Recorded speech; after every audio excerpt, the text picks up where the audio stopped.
This is a special bonus episode of the Love Sweetie podcast. Please enjoy our first guest interview with the president of the Friends of NAS Ottumwa, Stephen Black. All right, good morning, everybody. Welcome to the Love Sweetie podcast, and we have a very special bonus episode to present today. Jamie and I are joined this morning by our first guest ever, and it's such a privilege and an honor, Stephen, that you're here with us, that you're the first guest, because we've been telling all these stories of my grandmother and my grandfather now working and serving at the base at NAS, the Naval Air Station, Ottumwa, Iowa.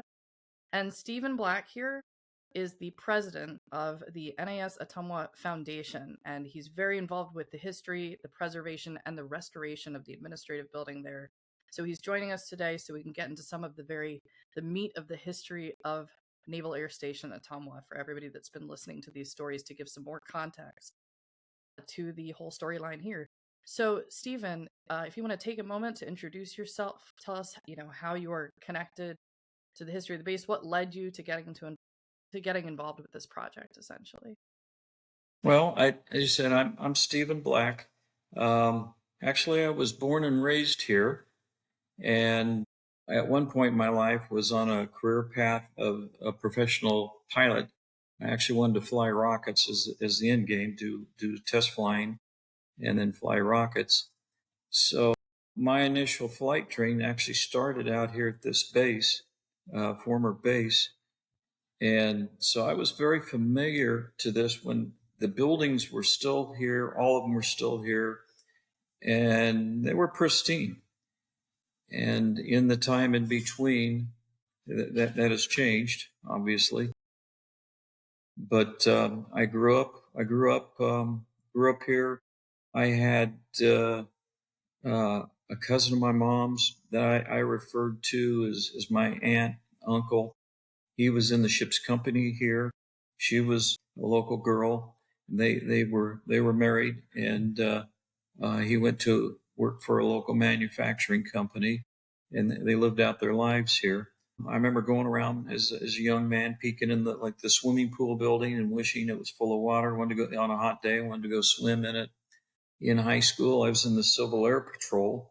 The nice thing about that, it was cheap flying. I got to fly low and look for things without being written up by the FAA. It was all legal. Got training at Offutt Air Force Base for this. And I was in this building because we used this building. And so I remember when it looked just beautiful in here. And this is one building that military continued to use. The Army used this later. And then they built a facility in town. It's something I grew up with. I left here in 1978. My career switched from the goal of flying test flying because my eyes didn't stay perfect. I ended up switching to high tech, and it ended my career with an office out where you are on the East Coast, and commuting by the company would fly me out, company jet out, spend the week, maybe 2 weeks, and then fly back to Iowa. And before I retired, I ended up flying in here for a funeral. I hadn't been in here for some time, and I landed, and I'm on my way out of here, headed to the funeral, and I'm looking, and I'm realizing the barracks are gone. There was 2 mess halls here. One of them was now gone, and buildings were in disrepair. When on your visit in May last year, you probably noticed the drill hall is in dire shape. It's going to fall down. The recreation building did, but this is the only base that has these artifacts still here. And so I started asking questions, what was being done about it. I heard the word "they" a lot, which is code to me is they're certainly not going to do anything about it. So at that time, I had been serving 25 years on a nonprofit board called the Air Power Museum. And there was 2 others, one who was no longer on it, and the other one who was the president. I was the secretary of that board. And we decided to do something about it. So I spent let's see, that funeral was in 2010, I believe, earlier in the year. And in the fall, we went into this building. It was boarded up. The windows were covered. It would have been the front entrance. We had to remove plywood to gain entrance. The floor was covered in feces from large animals. We found a hole over a staircase in the roof. We had raccoons in here as we're coming through. Possums. I saw one run from me and go down a pipe. And we even had a skunk. And we gave them eviction notices and removed them. We had a group of engineers come in late that year. I think that was in November. And look at the building. They said we had about 2 years and we'd lose the building. We needed to get after the roof.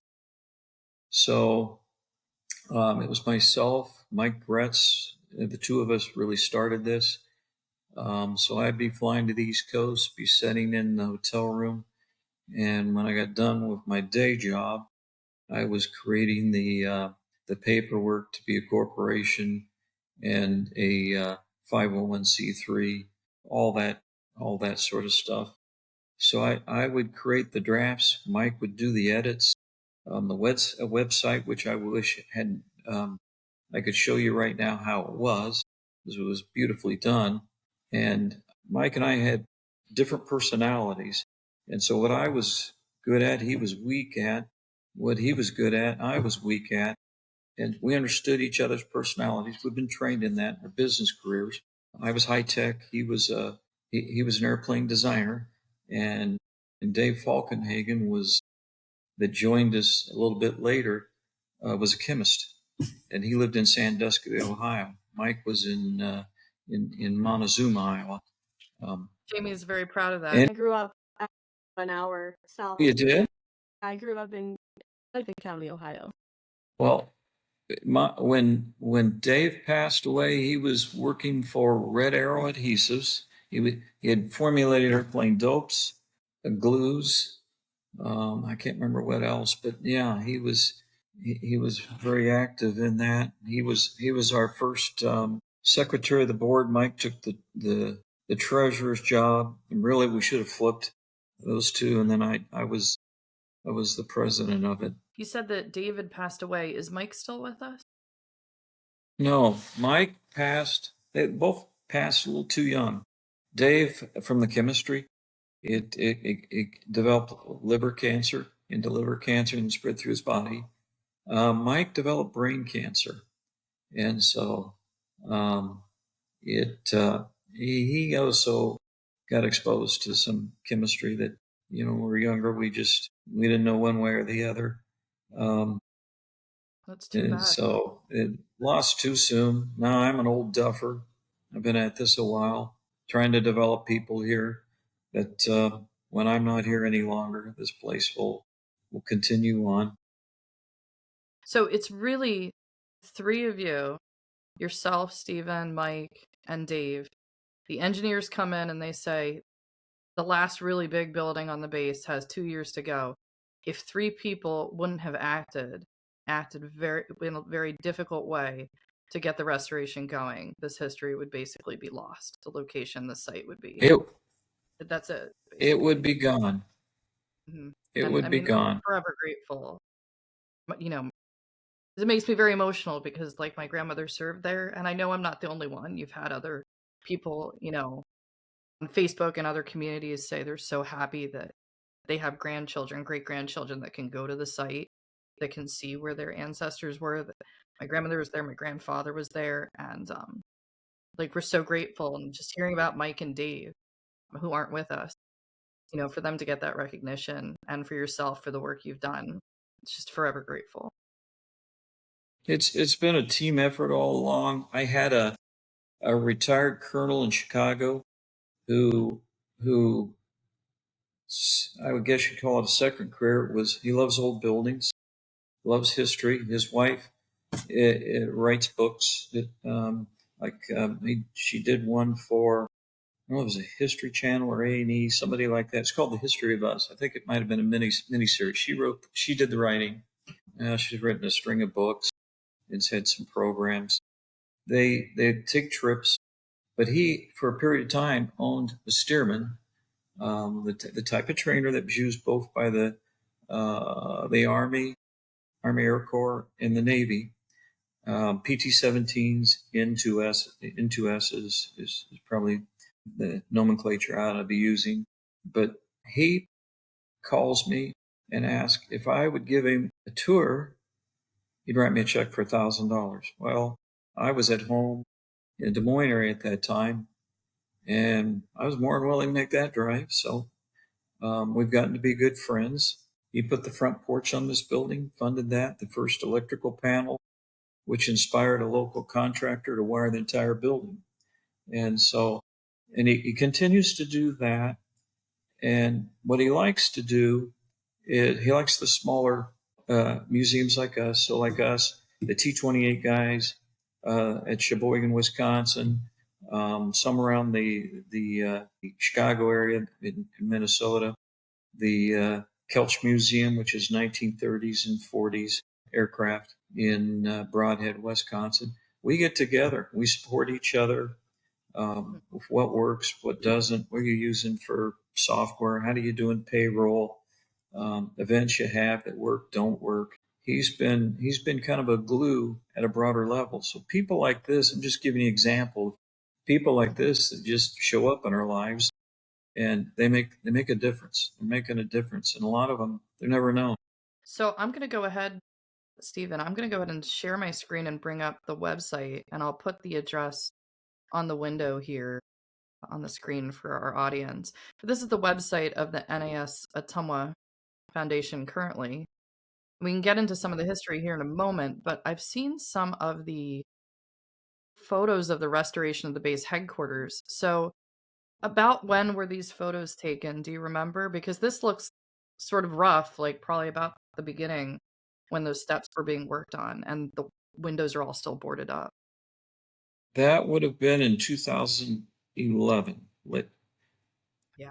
Some of it was 2011 and some of it's 2012. There's a cupola going up, which we found out why there wasn't one when we came here. It became problematic. We ended up removing it. It was either keep the building or keep the cupola. But it was put back as it originally was. We would have had the roof done. That was 2012. The doorway and taking down that front porch to make itself. That's 2011. You're seeing the hallway after we've done some cleanup and before we started really got serious about gutting the drywall in there. A lot of people are surprised to know that there was drywall in there at that period. And they would have thought it was plaster, but drywall is considered cheap in that period of time, but it had been around, and that's what was in the building. I'm going to stop sharing real quick and I'm going to bring up because I want people to see the before and after. And this is a photo that I took in May of 2023. And I think the only change really is the flagpole's gone up and there's some more banisters here. But what a transformation from those 2011, 2010, and 2011 photos, and so much the work of, donors supporting it and volunteers like yourself and others stepping up and getting it done. There's been several foundations that have been really helpful to us, and then just individuals from the area and honestly across the country who see this. Maybe they had a family member that was here. It'll result in artifacts showing up here and financing. I mean, you're looking at 110 windows that we had to replace. We found a source that cared about what we were doing here. So we got them at a very, very reasonable cost. Volunteers carried in the windows, placed them next to the openings. I remember at first front end where the porch is, we did I think there's 19 windows in there someplace we did in one day after we got everything placed and ready to go. We framed all the outside walls, and the reason for that was the engineers told us we would never be able to afford the HVAC. And so again, we got to make compromises to make sure this stays. So we found a source of lumber, and I remember I would go to this location and load the back of the pickup. It usually was a couple-hour trip, loaded with 2x4s, 2x10s, 2x12s. I got airbags in my pickup, and it was still 100 in there. It was it was riding pretty low. We'd come back here, unload them, and over a year's time, got it all framed up, and then we had it spray foamed. And so now it's the utilities are very reasonable. And then today we were talking about this right before we started recording. So you're sitting right now in the recreation room of NAS Ottumwa. And can you indicate to our audience on this photo approximately where you're doing this interview? It's in that first level on the left side of the photo. Yep. So you look at the first level and you look to the left of that wing. That's one big open room that has, this is where personnel records were. So it's no longer in here, but if you would come in, if you were in the building and looked at the floor, you could see the outline where a counter was. It's still there. From the leaking roof, there is some water streaking in places that is just part of the patina now at the floor. But this is where, if we have a dinner or somebody, some sort of function, we've got this large room, and then we're working on displays around this room. One of which that interests me is this of your mother and father would really fit with a concept that we had in here. The intermarrying that happened, it might have been a wave and somebody stationed here, or it might have been somebody in the ship's company and a local girl, or a wave that's here and a local guy. So all that happened. I've done an interview with a chaplain that was in military service and has helped me with what their role is. And we're on the lookout. We've got some uniforms, but I'm on the lookout for a wedding dress that we can put those in a case and mount in here. So, well, I'll definitely be sending you the photos of Sweetie's wedding of my grandmother and the grandfather. Jamie and I actually just went through the wedding album, and we do have the name of the U.S. Navy chaplain that did the wedding. So I'm strongly suspecting he was the naval chaplain from the base. So we can get some information over about him. I would assume that is very much the case. The most common question I get from family members or relatives about a loved one that was here is, who are their friends? What did they do? And what I have to do, we don't have that. And it's on a wish list of ours. But what we do have is the ability to send them to the World War II Museum in New Orleans, and on their website they got instructions on how they can make a request to get from the records their information. The problem is it's not going to answer all those questions. It's just going to be places served, rank. There may be some comments put in there. It's whatever their commander would have entered. It's probably going to be pretty lean. But we do have our base newspapers that we're wanting to get scanned. I'm currently looking at scanners that we want to be careful when we open some of these up, that we don't want to wreck the actual artifact. And there are scanners that will correct the skewing of a page that is not laying perfectly flat. So we're looking at that, trying to understand who's best at it. And that's something we're wanting to acquire, scan, and be able to OCR it. And we have other sources. We've got an original phone listing from here from when this opened up, but it's mostly, it would be in the officers on the base. And so it's missing ship's company and it's missing cadets. And so over time, we want to get that all pieced back together. So this is it seems a labor of love, and it seems that there is a community that in America that I'm just starting to get an understanding that there is a community of people who are dedicated to preserving this history. Like you see, like you can reach out to many different people in places, and you're getting like a lot of. It's just amazing to me that there's this network that is trying to preserve this history. And I know that you've been doing this. You said this started back in 2010, so this has been 14 years. Like, what's your progress? Do you feel that you might be able to open or to the public sometime soon?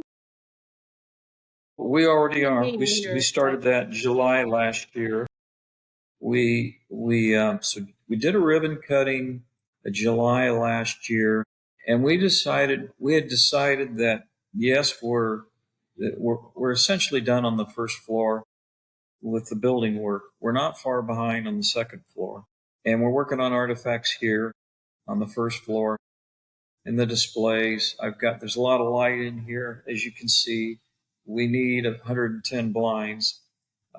We've put some up. We got a lot more we got to do with that. But we wanted people to come in and they can just watch this come together. There's another museum here in town that, in their case, they moved locations. It was a county museum. They reinvented themselves. So they kind of needed to, but we don't need to do that. And I'd rather have people come in, because if they come in, they'll say, "Do you have this? I've got this. And do you want it?" And I mean, that's going on. So that expands the participation. When I started this, it actually felt pretty lonely, because when you would have looked at this building, there's plenty of people who would have said, "Just tear that down. It's an ugly eyesore." And they can't see the finished product, but that's not unusual. And so somebody else, so Mike and Dave and I, we tackled that part of the problem. And then Colonel Sandy Wilson out of Chicago is another one of those types. And there's a few others around town. As the parents started changing, that changes participation. Now they can see what's coming. And as artifacts come in here, they can start understanding what's going on. They can start seeing the story come together, and they can get their minds around that. And so it kind of takes a life of its own on. But somebody's just got to get it initiated, which is what we did. And so, yeah, you're right. We've had work weekends and be 10, 15 people show up and tackle a problem. So it's been really good. What we need now is signage now out on the highway. We're ready for that. We weren't ready previous to that. So those are other things we're working on. We're looking at new signs for out front of the building, because it's no longer, we don't deem it as under restoration anymore. So that sign we're going to pull out. We're looking for another one to be put up yet this year. Oh, that's awesome. It's very exciting. Like that you're reached that point, that we've come together and met you at this point where you're beginning to have this like out there. And it's really interesting. I'm not a history person. I probably would have been one of the people that said tear it down. Why do we have that there? It's dangerous. So, and with this podcast and with Allison, like I've been coming to appreciate our history a lot more. So I do very much appreciate the efforts that you're putting into this. And I will be coming out there to see this in person. So I would not call myself a history person. Prior to all this, I was math and science and passionate about space flight. Was passionate about flight. The Air Power Museum, that probably was an introduction in history. And I got to go all the way back to high school to they did at the local high school here. The history teachers, I think it was a senior class to prepare us for college, put all 4 classes together, and it was one of them would lecture, and then the others acted as TAs for that. All 4 took a semester. There was one that had World War II history that he was passionate about. I got to tell you that must have placed something in the back of my head, because I really loved when I listened to him and his lectures, and that hit home. When I started this, it kind of, my house is full of books, and we recently downsized and moved to a rural location. I had bookcases in every room in the house, just places where we're falling. I finally realized I'm not going to read those again. There's not enough years left in me. And so a lot of those are gone, but I still have a wall full of books. It morphed in from reading about space flight to going back and looking at all this history. And so there was a period there I'd have several books that I was going through simultaneously. So I went through a lot of the a lot of the history. Actually, I got curious how we ever got into World War I and II. And so there was a series that was written. I can't think. Ken Follis, my brother-in-law bought for me the whole series, and I read through those, which is kind of nice. It's taking history and then adding real people, real events, and then trying to make you understand the culture and what life was like that with some fictional characters. So it was very, very good read. So it just took off for me. When we see, as a historian, I got an undergraduate degree in history, and there are a lot of people that go into teaching social studies or they're pursuing their dissertations. They go all the way through. But this just stands to show everybody that you don't have to have been a history major in college to put the effort in to save something in the local community. And it really raises the bar on those of us that do have history degrees when there's other people that don't, that step up to this level, this amazing commitment to save the history. And I think that's important for a lot of, the younger generations of historians that are coming in through college to see that these are the steps that have to go into saving these things so that they get the privilege, that we get the privilege of being able to walk into these spaces and to have context for the documents. Now, Stephen, NAS Ottumwa, there's that one administrative building, but I know my grandmother worked in the women's building. It's no longer there. How many buildings, like what the size and the scale of the base when it was operational during World War II? Do you have like an estimate, like approximate number of how many buildings used to be there that surrounded that administrative building? There's at least 60 buildings here. Yeah. And there was also 14 outlying practice fields to get the sheer numbers. They were doing on average 1,000 training flight hours a day, and that's assuming the weather.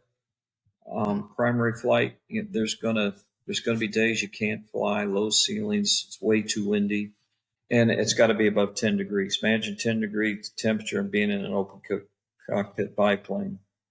I'd wash out, I think. Most of us would nowadays, but they flew. And so we had the barracks for the waves. Behind me across the street, were going across to the college, was one of the other mess halls and barracks, the classroom buildings, the buildings. What you saw when you were here was a new terminal building, which is where the Link Trainer building was. Then out past that into what's part of the ramp is where the tower cab was, and it was L-shaped. And so you had that. Then the building where off one end of that, where the instructors and the students would meet, do their prior to flight work in post, and then the big hangar. And off the other leg of that L-shaped terminal building was another. There was a steam plant. They had warehouses here, had a fire department, which is on the other side of us. And then they had housing. Yeah, I bet there's probably 60 buildings here. They had a golf course that never got built. They had an ice rink. They had a football field. They played the sports, indoor sports, basketball, boxing, on the trampolines, weightlifting, steam room. They had the recreation building, which had that wonderful auditorium. As a kid, on that auditorium floor, we used to roller skate. And there was a snack bar and a bowling alley in there. Printing presses for the base newspaper, church service. So a lot of buildings, and then on all these outside practice field, there's also buildings out there on each one of those, as well as some structures that were used for practice, for doing maneuvers. The neat thing about this is over in the terminal building, the new terminal building, there's 2 file cabinets with all the blueprints from this base in it. What we want to do is relocate one of those, a set of those blueprints to here to make sure they're forever stewarded. There's a lot of history within looking at those, because now you see how those buildings were laid out. We know what the rooms were used for in this building because of the drawings, including what the Army had envisioned, but thankfully never really got, other than a couple walls, really never got completed. So there's, you wouldn't think of looking at a blueprint for history, or I wouldn't have, but it's there's a story in there. Yeah. We found the steam tunnels. I've been in them. They had a central steam plant. So So it just feels like 60 or so buildings out there. Fast forward past World War II, and by the time we get to the present day, you're restoring the administrative building, but everything else has vanished.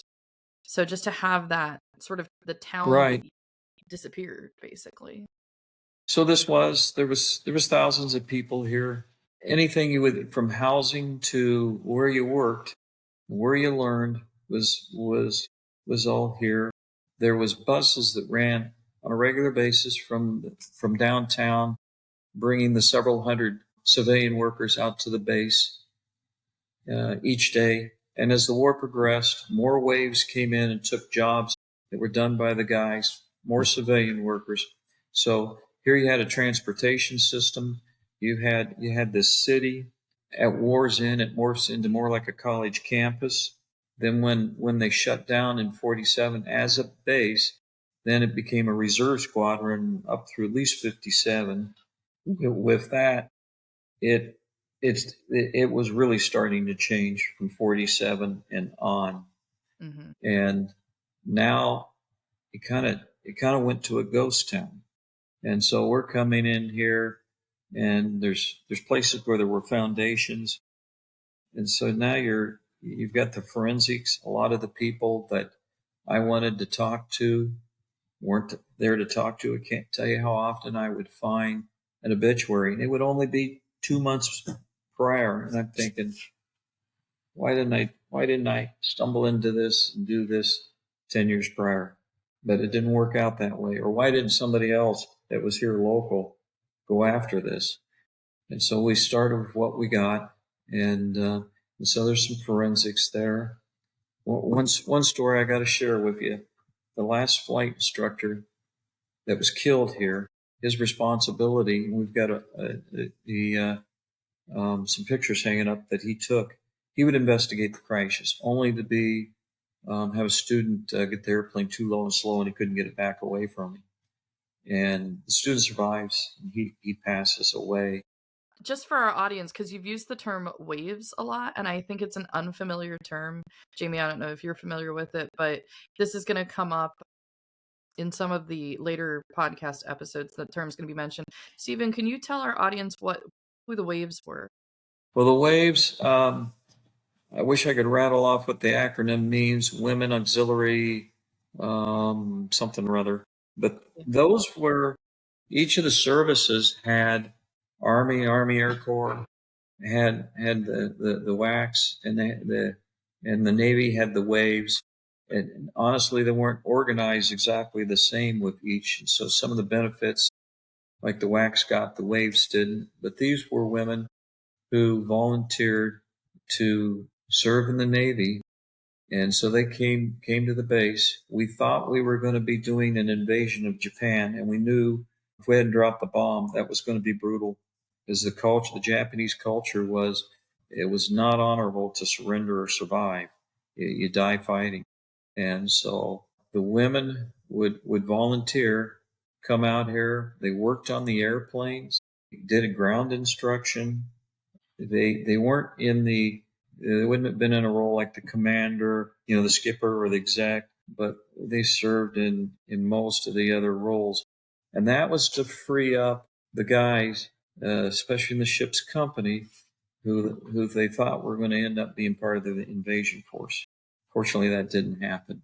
And so it kept adding more and more waves as the history of this base went on. And that's a story I don't think that's well told. Their role in the success of this base, it was a large role.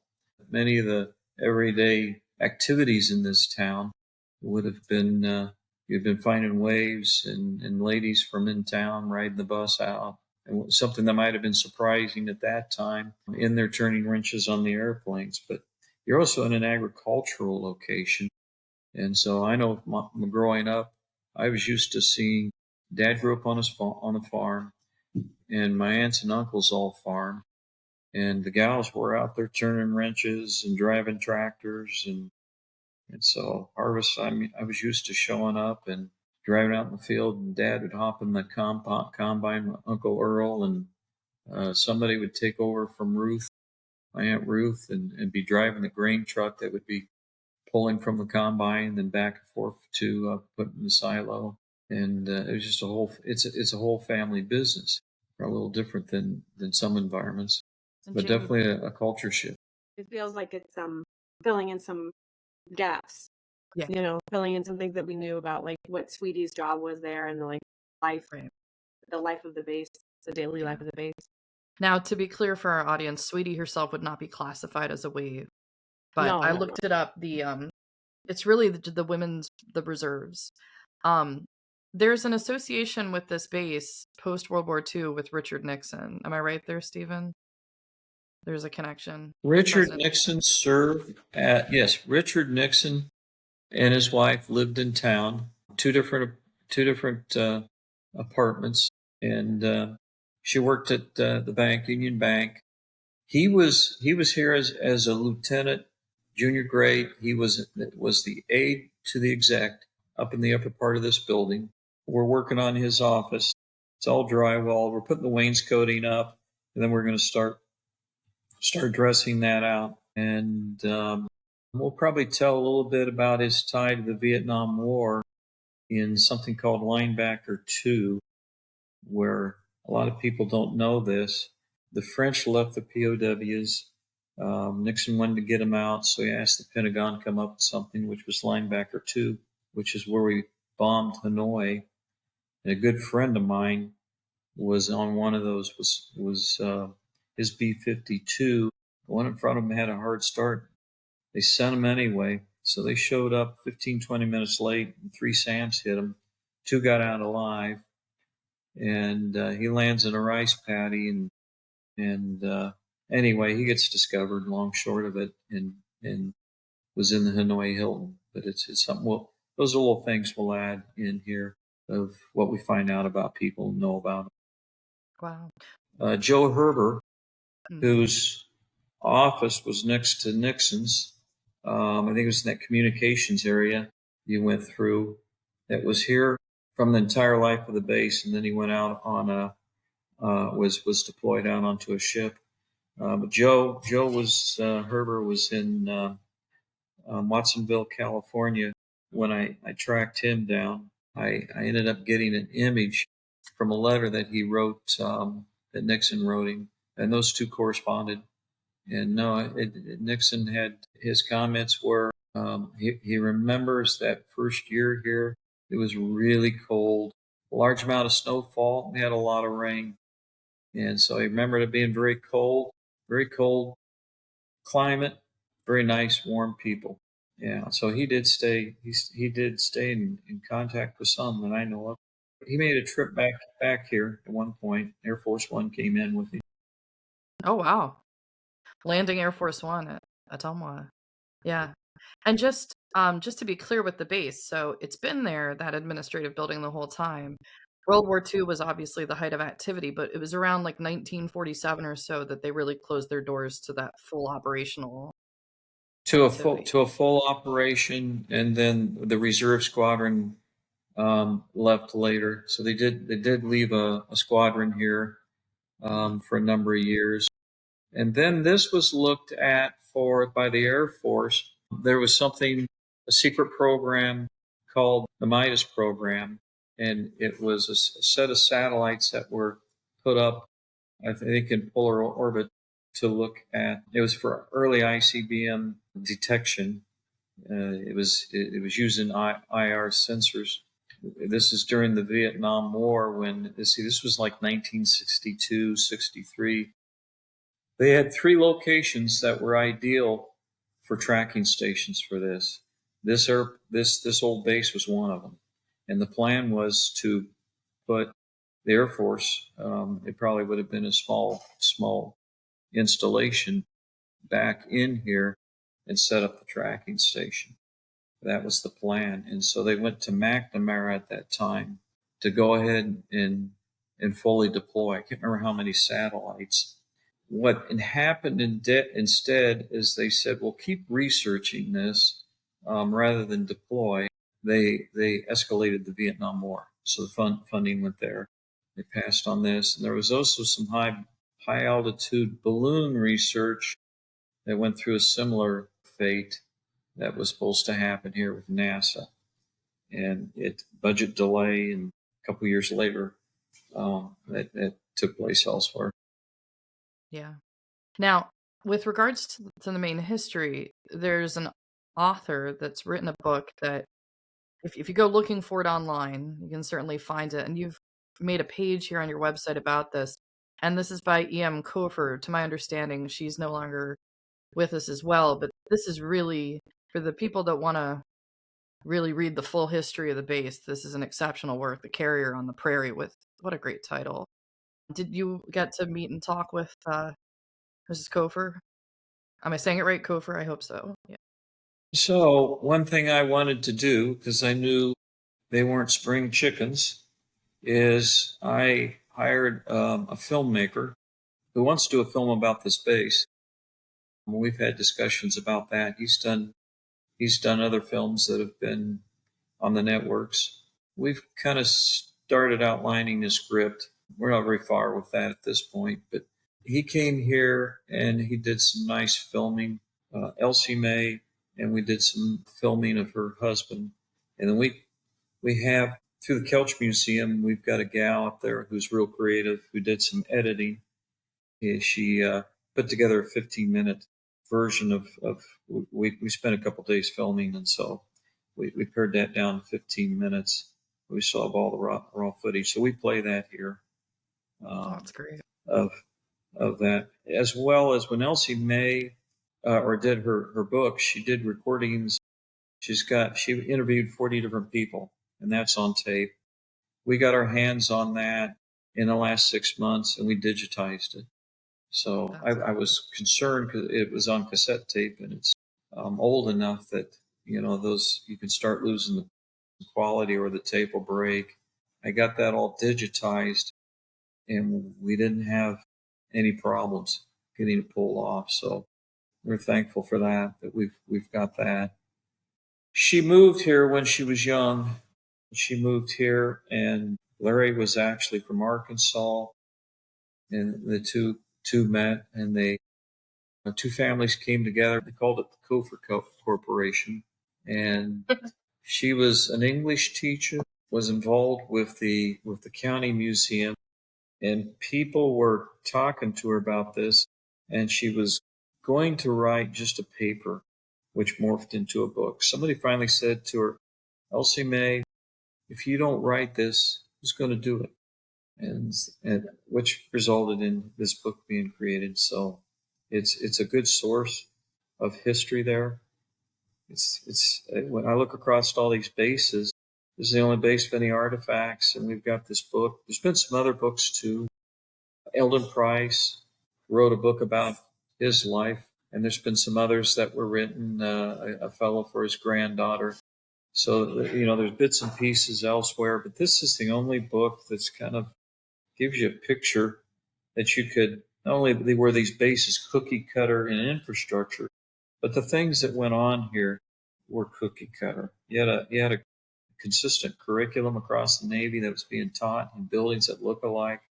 I've had these buildings still in some places as wooden structures. This is the one that's brick, but are elsewhere that's still Navy base. I've got a Navy JAG that's going through the University of Iowa and law school, comes in here, and he's on the phone to his commander. He couldn't believe he was looking at a brick building that looked like the wood building he was familiar with. I've had guys suffering PTSD episodes that have come out here. They're looking for a familiar place. They're looking for fellow soldiers. And I think that's another function we're going to have to serve is when this was before you were out here, and this was a lot rougher inside.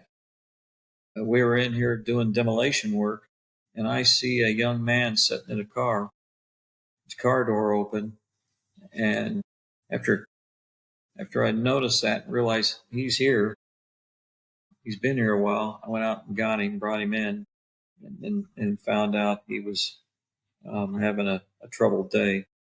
So we have those things happen. I don't know if you got time. I got a couple stories Yeah. I'll give you. Of The course. one on the James Dayton, the last flight instructor killed here, who was responsible for investigating the crashes, only to be in one himself. The family is in the Philadelphia area. There, one cousin, a nephew, and a niece lives in Clive, Iowa. And I've been through the scrapbook his mother kept. That's still the family. The pictures he took are not. But they made a request of me to find. He had a girlfriend here, and she had made a request for a picture of him she didn't have after he passed. So they gave me her maiden. They knew her maiden name and where she was originally from. So I spent over a couple of weeks making cold calls, and I finally ran into a family where a gal answers the phone, and I tried to explain I'm not some spammer, and she is the daughter-in-law of this woman. She said, "Well, that's." She says, "Yeah." She says, "I just came from the nursing home," and she was talking about him. So I told her what was going on, and so my goal at that point was just to glue the two families together and then step out of it, which I did. And I don't know if that'll ever be up in the walls here. That would have to be a decision of that family. But so I won't share all the names, but at least we got that accomplished. There's been other things like that have happened that you can kind of complete a story Hmm. or finish an event from years ago, and so that's something we could do for them to kind of put some closure to that. Stephen, you wanted to talk about the parachute story. Last year at our open house, first opened the door, a fella came in from your area of the country, and his father had served here. He at the time was still actively flying for American Airlines. His dad had worked for American, but when he was an aviation cadet here, he had finished a phase of flight, and the next part of his schooling would have been aerobatics. The instructor told him he was going to demonstrate a couple maneuvers before they finished the flight for the day. Check his belts, make sure they're secure, which he did. To set this picture up, he would have been wearing a leather helmet, goggles, and they communicated with Gosports, which are a metal tube that comes out L-shaped. It goes in, so it's like a funnel over your ears with a metal tube coming out and down. Hooked to that would be rubber tubing that wired together, and a tubing that then would have been fastened, pushed down over another metal tube in the airplane. Then up front sat the instructor. He could look at the student via a mirror up on the wing. And then hanging around his neck was a leather strap that held a funnel with a rubber tube that was pushed over a metal tube. And so it was one-way communications. They did have hand signals, and the instructor could look up in the mirror and see the student. Anyway, he demonstrates a maneuver. I suspect it was positive G maneuvers, which will keep you pinned in your seat. And then he did a roll, which parts of that maneuver can result in negative G's. The student's belts malfunction. He falls out of the air, and the instructor comes back to the base, lands, and thinks he's killed a student, and he couldn't be consoled. What he didn't know was the student falls out. The Gosport retained the helmet, which pulled off of him in his goggles, and now he has no helmet on. He's trying to fight to stay in the plane, so he slides out of his boots. So he pulls the ripcord and opens it, lands in a farmer's field, gets a ride with the farmer back to the gate, and gets out at the gate in his stocking feet, no helmet, and carrying his parachute, and re-enters the base and has a happy ending. His son shows up here with a leather jacket that he's pictured in, a letter to his brother in the Army, something called a certificate for the Caterpillar Club. So he would have been one of those earlier ones that would have had that. And that was kind of an unusual one. And so he also had the ripcord, a scarf that's in the picture that was part of his parachute. So that was kind of an interesting story that a little humorous, but a happy ending to it. There's some other incidents that happened like that. An instructor fell out one time as well. We had some lots of interesting stories there. I could probably monopolize your day with those, so I won't do that to you. Well, we were talking about the students, and many months ago, Jamie, even before we started the first episode, we recorded the first episode of the podcast. I keep hunting for these little artifacts because I want to get them online, and it's all of benefit. And so what I managed to find here is, and maybe you have one of these, the Primary Training Squadron 1 Naval Air Station, Ottumwa, Iowa, the hints to the student aviators, which at one point in here probably says don't fall out of the plane. But Yeah. yeah, so I it's haven't like seen that. and the student. So I'm gonna scan it all in. So it has like the day one, I guess they gave out these little books to that, and like the first page says the instructor and the student. Your instructor takes pride in being able to teach you to fly. One instructor suggests that students should ask more questions instead of answering, yes, sir, I believe I understand, and things like that. So it's really, really basic, but I'm making a PDF out of it and I'll send that over. And that's the original. And when I saw that pop up, I think it was on eBay, I said I'm going to grab that immediately. So that's the They instructor also little book. they used cartoons as well in instructions. So there was Elmore, and I think the guy was here at one time that did Elmore, and some of those they inject humor into that with the cartoons. They had they even had an artist here who did some ones that come to mind is Welfare and Recreation Building, where the auditorium was, snack bar, all that good stuff. His kids are artists now, and they're interested in doing a recreation for us in here. We just weren't, when we last talked, we weren't quite ready for something like that to happen, but I think we're at that point. That's great. And there was a whole series of films that were done using animation for teaching. So some of it was with Robert Taylor, the actor who made films that were used for instruction, and then stuff that was, taking advantage of the animation, some other early technologies of the day to get the point across. So again, that I have never seen. That's kind of interesting. I will send you the scans of the content for that. And before we go into some sort of final thoughts here, Jamie, I wanted to make sure you had a chance to ask any questions you might have. Like I said, I've not been a history person, so it's been, and I know that Stephen, you said you were also not really a history person.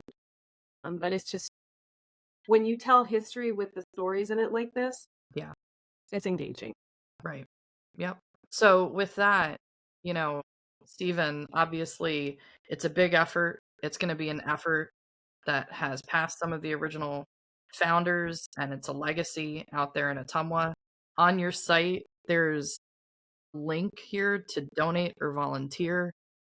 I strongly encourage our audience to look to that, to support the work of all of the volunteers out here at NAS Ottumwa, especially if you're in Ottumwa, to go on the Facebook page. I'm really jealous I can't get out to the events because I'm in Pennsylvania, but I've been seeing all these wonderful events being had. So I hope that the people who are listening in Iowa, keep updated on what's going on and support this effort, because it is a really large scale effort, but it's the average people that can get it done, and really can preserve this for all of us that can't as easily access it.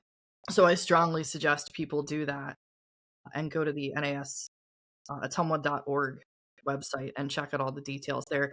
Stephen, is there something you'd like to say to the audience about that support, and like any particulars? The thing I'd add is continuous support is really needed to keep these things open and to preserve this history. There's key learnings in this going forward. History is worth knowing, whether it's your financial investments to what was learned here. There are lessons that if you understand this, you get a bigger picture. If A happens, B or C are the most likely things to happen. As an investor, I know that from understanding what markets do, that I realize a lot of what I hear in the media isn't accurate. The other thing we've done is we started a foundation this year, and so It's a separate board, put in checks and balances. Those people are stewarding larger funds where the principal is retained, and then through investing, we're utilizing compounding interest, which will ensure this stays. We'll be able to tackle. We got people trying to give us airplanes, a fire truck. We got 3 airplanes actually in the works right now. We'll see what happens with that. We've got a generator that was used at the base, this big generator. We've got a fire truck that's we're looking at. We've got a link trainer now that we've got a team that's going to go look at it this next week. That hopefully will be coming here. We'll have to put up another building. We'll have to put up a hangar to put this in. So that takes help. Whether it's our short term efforts or the long term compounding interest, we're hoping people will help save and preserve this national treasure for generations to come. It's one of those things that I didn't want to get asked that I knew about this, and I didn't do anything about it. Who wants to look at a little kid in the face and look at an empty lot and tell them, well, something could have been done, but I didn't do it. Plenty of people like that. It feels better to be somebody who made at least a small part of being a difference. So that's my plea to folks, that they'll take this to heart and help keep this story preserved going forward. There's plenty of good lessons here that we can share with the next generation, and it shows respect to those who never got to be moms and dads that aren't here now, that in order to preserve freedom gave up their lives at a very young age. And so we can't forget that. And I think with that, I think we're going to conclude the interview. Thank you so much, Stephen, for joining us. I mean, I couldn't think of a better first guest to bring into the podcast and to really explain something that I think is hard for people to visualize or understand, the effort going on and the scale of the work at NAS Ottumwa. It's such a treasure, and I'll be forever grateful. And I know that other descendants of people that were there are of the same mindset, and I'm hoping that they discover this and see that it's going on. And hopefully you'll hear from some more people, that have maybe that wedding dress that you're looking for and some other items and things. But it's really been an honor and a privilege to speak with you this morning. I very much appreciate your asking me to be here. Really enjoyed it. Again, I could do this all day long. I'm full of stories, I guess. Thank you very much for having me. Thank you.